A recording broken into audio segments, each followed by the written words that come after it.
This is a very, very interesting story that Jason told me about. It's about a new documentary called Combat Obscura that just came out yesterday. And I've seen the trailer for these things, and I've seen some of the clips. I mean, Jason, you just sent me one right before we went on live, and it's too graphic and insane to even talk about. But many people are saying that this is not only just a brutally honest look about what is happening in Afghanistan, but this could be game-changing. We have the trailer. Should we play a little bit of the trailer? And we have to be, again, Jason, extremely careful with just the insanely graphic, disturbing nature and the disturbing reality that is coming out of this documentary cinema verite film that even the trailer and even what people are writing about it is astonishing, to say the least. Yeah, so what we're looking at in the background here is the trailer for this thing. It's now on video on demand. I got to tell you, I'm probably going to watch it over the weekend, guys, because from what I saw, I can't believe this is out. This is from 2011. This was done by an actual Marine, and it looks like the most brutally honest war depiction that's out there. And you listen, guys, I have vet friends. I've seen enough. You've seen enough. We've seen enough from the leaks to know how brutal this thing really is. But some of the stuff we're not going to show you, and we can't show you. I don't think we can even talk about some of the things that happen here, Jason. Yeah, I mean, me and you both know a lot of vets. We know a lot of people who've been over there, and a lot of them who've come back hurt. One of the bigger kind of realizations in my childhood was when I was doing a school project about depleted uranium. And I met a vet who came back after the first Gulf War, and his life has been ruined because the government lied to them. And the pictures and media and information we're getting about these wars that are presented to us on the mainstream media is the absolute absurd lie. And when you really get a good look at it, when you really get the reality of it, there's no way you could stand for war, especially one of the longest wars. No, excuse me. The longest wars that the United States has been involved in, and that, of course, is Afghanistan. A war that, again, made absolutely no sense at all, and it's only increasing not only global opium trade, but also where it has the United States officially standing behind militants and the military that they prop up that commit child molestation. And that is a policy that the United States military is okay with. They were caught guarding the poppy plants. They were caught protecting and keeping people in power who were pedophiles and predators, punishing soldiers who would speak out against about it. Those are the people who got criminal charges, to the absolute insanity and just completely backwards nature of this big conflict. Sorry, Jason, I cut you off again. Go ahead.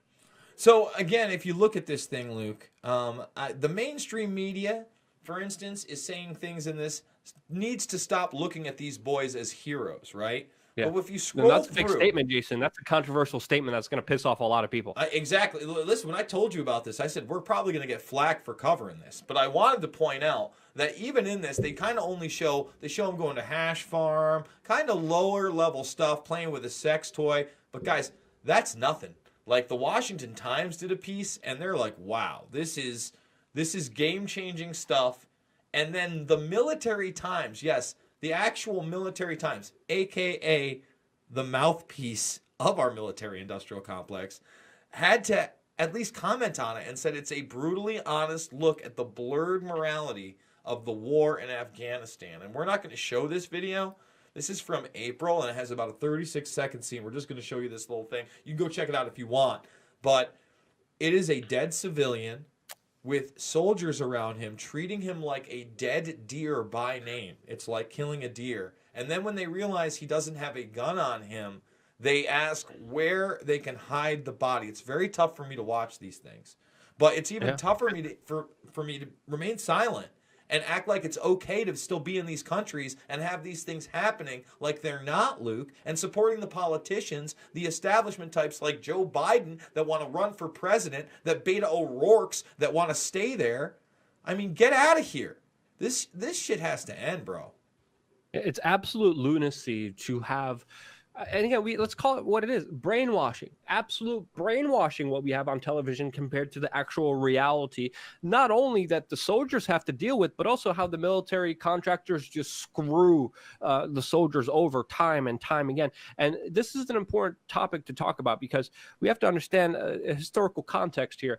There's a reason why now a lot of journalists who go to the war zones go as an embedded team within the U.S. military, where they of course are closely watched. There's a reason the military spends so much money on PR, not only on Hollywood, but also specifically watching and making sure that journalism is pretty much their bigger PR mouthpiece of this big war machine instead of the truth. Because historically, it was the truth about the Vietnam War where journalists would go there and report on the absolute madness of it that ended it.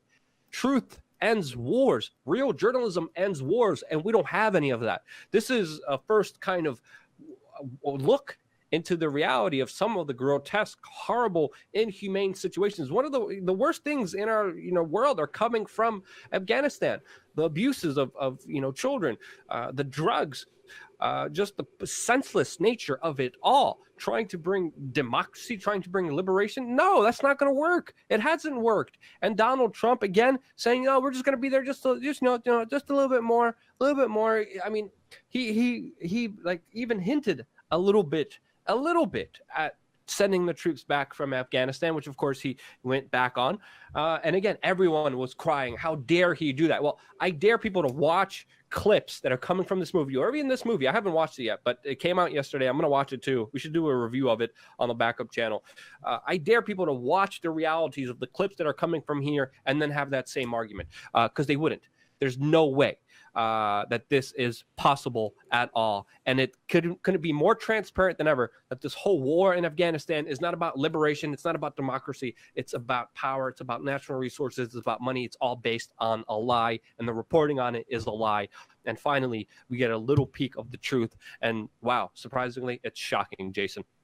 Again, it's not that shocking for me and you to talk about these things. We don't have to look at them right in the face. But the fact that this was able to get out there, it's not military cleared, that he was on the ground with these units, that you are going to get a brutal, realistic, non-propagandized look into what this is really about. This isn't Zero Dark 30, guys. This ain't Hollywood. These are kids.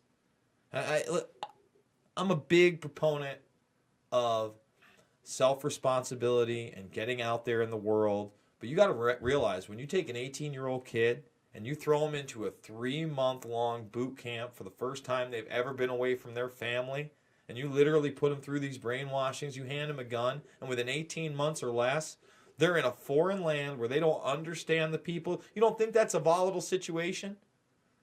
I mean, you don't think tragedies are going to happen? And again, for all the wrong reasons. Afghanistan is not a threat to us. Okay? The Taliban was never really a threat to us. Al-Qaeda was a made-up threat to us.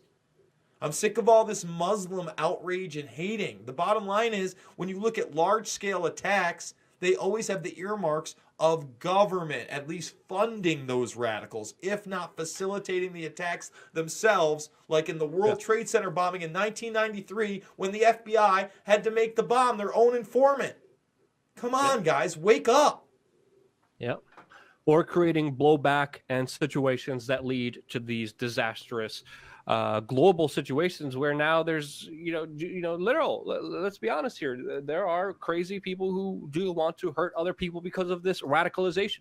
And a lot of it, again, has been directly financed by covert operations, by larger operations to overthrow leaders, like we saw in Syria, like we saw with the Iraq war, which, again, we also covered on this week's channel, on our backup channel, that, the Bush administration knew that they were going to create this huge mess in Iraq, and they still did it anyway. They knew there was no WMDs. They knew what would be the consequences of those actions, and they did it anyway. And they're not being held accountable, and the media won't even remind you about the biggest lie that was sold to the American people and to the world, that has cost, again, conservatively, people say 500,000 lives. Some people say over 1 million lives. Regardless, one life too many, based on absolute bullcrap, and it needs to end, and it ends with the truth. That's how the Vietnam War ended, and with short glimpses into the reality of it and people seeing it, hopefully that could happen in this situation as well.